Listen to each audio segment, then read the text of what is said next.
নাহমাদুহু ওয়া নুসাল্লি আলা রাসূলিল কারীম। দেশে বা বিদেশে, কাছে বা দূরে, যে যেখান থেকে দেখছেন বেশি করে শেয়ার করুন। আজকে আমরা বলবো হাত পাখায় ভোট দেওয়া প্রত্যেকটি মুসলমানের উপরে ফরজ। কারণ হলো সকল মার্কা দেখা শেষ, হাত পাখা ইনসাফের বাংলাদেশ হাত পাখা ইনসাফ প্রতিষ্ঠা করবে। তারা ওয়াদাবদ্ধ, তারা বলেছে যদি ক্ষমতা আসে শরিয়া প্রতিষ্ঠা করবে এবং ইশতেহারে ঘোষণা দিয়েছে শরিয়া প্রতিষ্ঠা করবে।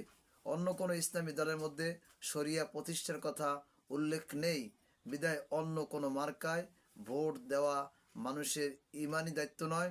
অতএব এটা যদি করে তাহলে সে তার পাপের ভাগীদার হবে।